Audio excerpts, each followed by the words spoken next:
Avec notre expert vélo, c'est Christophe de Grandcourt qui est avec nous ce matin pour tout nous expliquer sur le vélo électrique. Avant qu'on ne rentre dans le détail, comment est-ce qu'on choisit la taille de son vélo? Parce que tout à l'heure j'étais sur un vélo, moi-même j'ai réglé la selle, je me suis dit c'est pas la bonne hauteur, etc.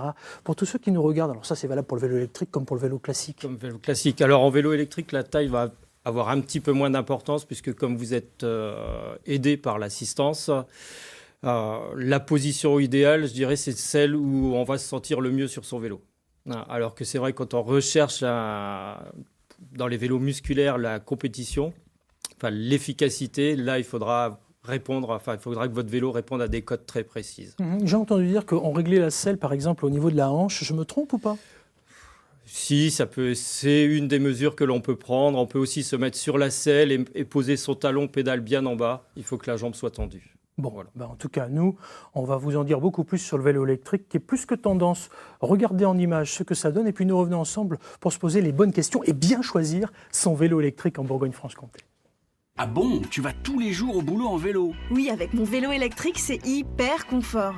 Et oui, le vélo électrique est en plein boom. Il s'en est vendu 338 000 en 2018, soit 21% de plus qu'en 2017, année où il s'en était déjà vendu 90% de plus qu'en 2016. Le marché du vélo à assistance électrique, le VAE, représente aujourd'hui 40% du chiffre d'affaires des ventes totales de vélos. Pas étonnant, le vélo électrique a beaucoup d'atouts. Il permet de faire de l'exercice et donc de se maintenir en forme sans forcer. Fini l'enfer des montées et des arrivées en nage. Pédalez tranquillement et l'assistance électrique démultiplie vos efforts jusqu'à 25 km/h. Idéal au niveau cardio-respiratoire et musculaire, sans contrainte articulaire. Et en plus, zéro pollution de l'air. Mais acheter un vélo électrique, c'est pas donné. Comptez en moyenne 1 500 €. Attention au premier prix, autour de 500 €, avec des batteries de faible autonomie, car changer deux batteries a un coût, autour de 400 €. Mais avec une batterie de bonne qualité, vous en aurez pour plusieurs années. Bonne nouvelle, pour baisser le prix d'achat, des aides existent près de chez vous. Mairies, départements, régions peuvent mettre la main à la poche pour des sommes allant de 100 à 400 €. Alors, on se remet en selle? Le poète-poète est important et la chanson aussi, Yves Montand à bicyclette, 1968 pour ceux qui cherchent, voilà, histoire de nous rajeunir un petit peu. Comment bien choisir son vélo électrique, Christophe? Vous, c'est votre quotidien, vous en vendez de différentes sortes. Qu'est-ce que vous dites à celles et ceux qui viennent pour justement acheter un vélo électrique? Déjà, c'est un bon questionnement de la personne qui rentre en magasin, en fait. C'est savoir pour quel usage, quelle utilité, les distances à parcourir. Donc, voilà. Usage, utilité, distance. Distance. Forcément, à un moment, on arrive sur le prix, évidemment, le prix, sur le budget moyen. Voilà, tout à fait. On va revenir sur tout ça, hein. Mais dans le détail. Déjà, est-ce qu'il existe une réglementation pour les vélos électriques? Est-ce que c'est la même réglementation que le vélo classique? Alors, il y a une réglementation pour être considéré comme vélo, puisque avec un vélo à assistance électrique, vous êtes couvert par votre responsabilité civile habitation pour tout ce qui est les risques quotidiens, accidents avec les tiers, etc. Donc, il y a trois paramètres à prendre en compte. Ouais. Il faut que l'assistance se mette en route grâce au pédalage, au mouvement de pédalage. Ça veut dire que mon vélo électrique ne doit pas avancer tout seul, c'est ça? Exactement. Okay. Alors, il y a une petite particularité quand même. Vous avez le droit à la mise en route seule jusqu'à 6 km/h. Ça, voilà, c'est très technique, mais je crois que c'est important de le préciser parce que c'est quand on a un accident que les assureurs se manifestent et là on se dit mais zut. Voilà, est-ce que je rentre dans les cases ou pas? D'accord. Tout à fait. Ok. Donc cette première règle. La deuxième règle, c'est une motorisation ne doit pas faire plus de 250 watts.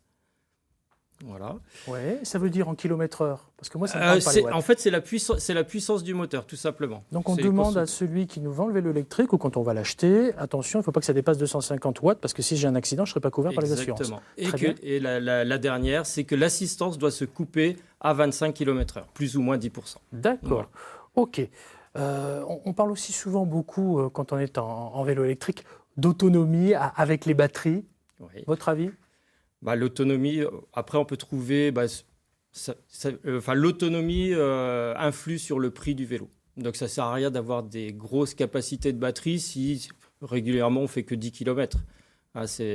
Puisqu'une autonomie de batterie, on peut aller de 50 à 200 km. Je vais vous proposer d'écouter une question qui a été posée sur notre numéro vert gratuit, le 0805 383 383. Bonjour, nous vous écoutons. Bonjour, je m'appelle Aurélie et j'ai une question concernant les vélos électriques. Je voudrais acheter un vélo électrique à ma grand-mère, mais je me demande si c'est dangereux, je me demande si c'est bon pour les personnes âgées. Qu'est-ce que vous en pensez? Alors on en revient sur la sécurité, Sur la très importante. Sur la sécurité. Alors déjà, sa deuxième interrogation, c'était savoir si ça allait être bon. Moi, je peux répondre oui, puisque ça va la remettre en activité, si elle ne l'était plus. Voilà, Alors on a le contre-exemple aussi. Moi je connais des personnes qui ont essayé le vélo électrique à partir d'un certain âge et qui ont pris peur finalement parce qu'ils se sont rendus compte que le vélo électrique, ça a avancé. Ça a avancé. Alors justement, il y a en fait en vélo assistance électrique, vous allez avoir deux technologies en fait qui vont pas s'affronter mais qui sont complémentaires. Donc vous avez une première grande famille, on va dire, les vélos à assistance électrique par capteur de rotation. Donc là, ça va être simplement la rotation de vos jambes qui va faire que le vélo va avancer en fonction des niveaux d'assistance que vous mettez. Là, votre vélo, vous avez une moins grande maîtrise puisque ce sont des capteurs qui captent votre mouvement. Il y a moins de progressivité. Et donc la deuxième grande famille, c'est là où on est très proche d'un vélo traditionnel dans le ressenti, dans le comportement du vélo. Ça va être les vélos à capteur de coupe ou capteur de puissance. Là, dès qu'on appuie sur le vélo, enfin sur la pédale, pardon, l'assistance va se mettre en route vraiment très progressivement. À tel point que si j'appuie doucement, l'assistance va être très faible, dans le niveau d'assistance que l'on choisit. Et si on appuie très fort, l'assistance va être plus forte, tout simplement. Évidemment. On va revenir dans le détail ensemble parce qu'on va monter sur quelques vélos, puis on va voir un petit peu dans le détail, même si vous les voyez là à l'image au travers des 3 exemples que nous avons sur ce plateau. Puisqu'on est au rayon de la sécurité, on va y rester un petit peu. On parle de gilets phosphorescents comme dans la réglementation classique pour un vélo. J'imagine que le port du casque est aussi obligatoire? Alors, le port du casque n'est pas obligatoire. Il n'est pas obligatoire? Non, il est fortement conseillé. D'accord. Qu'est-ce qu'il y a comme obligation? Parce que je vois Clémence, un petit peu comme moi, qui hoche la tête. Là, moi, je me dis à 25 km/h, sans casque, on prend cher. Ouais. Oui, tout à fait. Mais il n'y a pas de réglementation. Donc après, c'est le ressenti de chacun, comment il va se sentir sur le vélo. Mais il faut faire attention. Mais il n'y a pas d'obligation, il n'y a pas de test écrit comme quoi vous êtes obligé de mettre un casque. Pareil pour l'éclairage, pareil pour les freins, c'est pas particulier, il n'y a pas des choses spéciales? On doit circuler avec un vélo qui a des freins, par contre, mais il n'y a pas de voilà, s'il n'y a pas de choses particulières. Une question qui est revenue très très souvent quand on a préparé cette émission, c'est est-ce que les vélos électriques sont autorisés sur les pistes cyclables? Oui, tout à fait. Puisque justement, dans la réglementation, vous êtes dans la catégorie cycle et pas scooter, en fait. Donc, effectivement, vous avez le droit de circuler sur une piste cyclable. La question qu'on vous pose le plus souvent quand on vient vous voir, hormis les fameux budgets sur les vélos électriques, c'est quoi? C'est sur les batteries, c'est sur l'autonomie, c'est sur la vitesse? Ça va être plus sur la durée de vie des batteries, en fait. Donc, qu'est-ce qu'on vous dit? On vous dit, moi, je ne veux pas changer de batterie tous les ans parce que ça coûte de l'argent? On me demande le prix, effectivement, on me demande la durée de vie de la batterie et au cas où j'ai besoin de la changer, quel va être le coût. Christophe de Grandcourt, qu'est-ce que je dois savoir pour ma batterie? Allez, c'est vous l'expert. On oublie toutes les marques là. Ouais. Vraiment, c'est Christophe qui parle à Pascal. On est là, entre copains. Vous êtes un expert vélo. C'est votre quotidien. Qu'est-ce que je dois savoir? Franchement, le bon plan du jour. Sur la durée de vie de la batterie, il va y avoir 2 durées de vie en fait. La durée de vie en nombre de cycles de charge, donc c'est un chargement-déchargement total de votre batterie. Donc selon les constructeurs, on va être entre 800 et 1200 cycles de charge. Donc en termes de kilomètres, on va être entre 50 000 et 150 000 kilomètres, grosso modo. Donc cette durée de vie-là, on ne l'atteint quasiment jamais. Ouais. Par contre, c'est en nombre d'années. Votre batterie va durer entre 4 et 6 ans. La 6e année, c'est là où elle va perdre beaucoup de sa capacité, à peu près 30%. Donc où vous allez devoir la recharger plus souvent, vous allez faire moins de kilomètres. Le meilleur des conseils à propos de la batterie, on attend qu'elle soit complètement déchargée avant de la recharger, comme parfois on le fait pour un téléphone portable, ou à l'inverse, on la recharge sitôt qu'on a fait un tout petit peu de vélo, finalement, à chaque fois qu'on rentre chez soi, par exemple. Voilà. À partir de maintenant, vous pouvez faire ça. Enfin, depuis 2014-2015, vous pouvez effectivement la recharger quand vous voulez. Il n'y a plus cet effet mémoire comme les batteries ancienne génération, on va dire, les cellules ancienne génération. Là, vous avez fait votre petite sortie de 5 km, vous rechargez si vous le souhaitez. Bon, écoutez, je pense qu'il y en a plein qui sont convaincus. Il y a même Franck qui, lui, est adepte d'un vélo électrique. On va écouter son témoignage. Ça va nous permettre, à nous, de partir tranquillement rejoindre tous ces vélos pour essayer de se poser les bonnes questions que vous vous posez peut-être. Mais d'abord, on écoute Franck pour son témoignage. Bonjour, je m'appelle Franck et à la question pourquoi je suis venu au vélo assistance électrique, Tout simplement, après 25 ans de commercial sur la route et un grave accident de moto, je m'étais retrouvé avec une jambe très détériorée. Et il y a quelques années, quand j'ai voulu reprendre une activité sportive, je me suis aperçu que malheureusement, c'était difficile pour moi, parce que j'avais pris énormément de poids, et de plus le genou j'avais été en délicatesse. Voilà. Et donc j'ai essayé le vélo à assistance électrique, et je me suis aperçu qu'effectivement c'était vraiment un vélo à assistance, c'est-à-dire qu'il faut faire du sport pour faire avancer le vélo malgré l'assistance. Et j'ai retrouvé le plaisir d'aller pédaler avec les copains que j'avais perdus depuis de nombreuses années. Merci Franck pour votre témoignage. Je vous donnerai le numéro de téléphone et le compte Facebook pour nous joindre d'ici quelques minutes. Ça me laisse le temps de découvrir avec vous tous ces vélos qui sont là. Ce ne sont que quelques exemples, évidemment. Hein. On est bien d'accord. Il y a des multiples choses, mais vraiment les choses les plus évidentes quand on voit un vélo. Moi, je m'intéresse tout de suite au moteur, forcément, au vélo électrique. Ouais. Le moteur, sur ceux qui sont là, il se trouve où et quel est le conseil de l'expert que vous êtes? Alors là, vous avez trois vélos avec des motorisations qu'on va appeler motorisation centrale. Montrez-moi ça. Donc, motorisation, ici, voilà, ici, centrale, là. Donc au niveau du pédalier. Du pédalier, voilà. Très bien. Ouais. Voilà. Alors, il faut faire attention à l'emplacement de la motorisation. Celui-ci, comme j'ai évoqué tout à l'heure, là, vous êtes sur un vélo à capteur de rotation.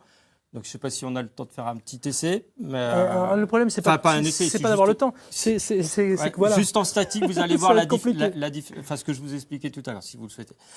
Et donc là, pareil, motorisation centrale à capteur de couple, là, par contre. D'accord, donc on est sur des moteurs qui sont vulgairement sur le pédalier. Hein. C'est ça. Voilà, pour ceux qui, comme moi, ne comprennent pas tout. Très bien. J'ai entendu dire aussi qu'il y avait des moteurs, on n'a pas l'exemple là, hein, des moteurs dans les moteurs roues. Voilà, ouais. Voilà. Donc les moteurs roues, par exemple, sur ce vélo-ci, il existe en moteur roue. C'est les moteurs qu'on va retrouver à capteur de rotation simplement. D'accord. Donc c'est avec une technologie un petit peu plus basique, on va dire. Très très bien. On voit ces batteries, hein, ces fameuses grosses batteries qui sont là, qui sont clipsées. Là, il y en a une là, il y en a une ici. Elles sont parfois à l'arrière, comme sur le mien là. Sur voilà. Le porte-bagages. J'ai pas Clément sur le porte-bagages, mais là j'ai une batterie sur le porte-bagages. Exactement. D'accord, très bien. Ici on a les petits écrans. Ça sert à quoi tout ça? L'écran, c'est sur cet écran que vous allez choisir vos niveaux d'assistance. Ouais, c'est ce qu'on voit là au premier plan. Très bien. Tout à fait. Donc vous allez choisir vos différents niveaux. Ça peut aller de 1 à 5 niveaux. Donc ça va vous aider plus ou moins. D'accord. On a des leviers de vitesse. Vous avez, parce que c'est un vélo à assistance, des poignées de vitesse. Des poignées. Voilà, vous êtes. Donc c'est un vélo à assistance électrique. Donc vous devez utiliser votre vélo comme votre vélo traditionnel, c'est-à-dire jouer un petit peu des rapports. Tout à fait. D'accord. Très très bien, moi je trouve ça plutôt pas mal du tout. Hein. Bon, alors évidemment, on a mis aussi vous voyez, des petites choses sympathiques là, pour se prémunir du danger des vols de vélos électriques, parce qu'il y en a de plus en plus. Hein, ça c'est très important, ça paraît idiot, mais je pense qu'il faut l'avoir. Des antivols, là, alors, dernière génération, c'est ça? Voilà, c'est une des dernières générations, donc vous avez antivol, donc toujours, ma petite recommandation, c'est toujours attacher votre vélo à un point fixe, le cadre essentiellement, une roue, ça a un moindre coût, même si on se la fait voler. Cet antivol, par exemple, si on commence à vous le torturer un petit peu, il va sonner jusqu'à ça. Il fait 100 décibels. Oui, oui. Ah oui, ça hurle. Très bien. Ça hurle, très bien. Dites-moi, Christophe, on n'a pas parlé de budget. On va terminer là-dessus. Un vélo électrique, franchement, il faut mettre combien pour qu'on commence à s'amuser, que ça commence à devenir sérieux et qu'on ne soit pas embêté à aller tout le temps chez le réparateur? Alors moi, je dis autour de 2 000 €. Autour de 2 000 €, ça commence à devenir sérieux. C'est cher quand même. Hein. Voilà, après, ça va dépendre de la technologie. Alors, dans cette technologie-là, si je rentre un petit peu dans le détail, donc capteur de rotation avec moins de technologie, vous pouvez commencer à 1 100 €. Voilà. Et après, si vous voulez vraiment un capteur de couple où vraiment on a des ressentis comme un vélo traditionnel, il faut compter à partir de 2 000 €. Ouais, en tout cas, le vélo électrique, croyez-moi, en Bourgogne-Franche-Comté, c'est en train de bien se développer. On va vous le prouver parce qu'on a suivi des fans de vélos électriques qui l'utilisent pour parcourir notre belle région, la Bourgogne-Franche-Comté. Regardez, puis nous revenons ensemble.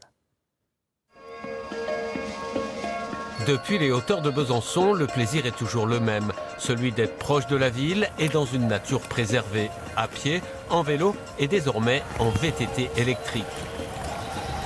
Ce petit bourdonnement se fait entendre de plus en plus souvent entre Chaudane et Brogille.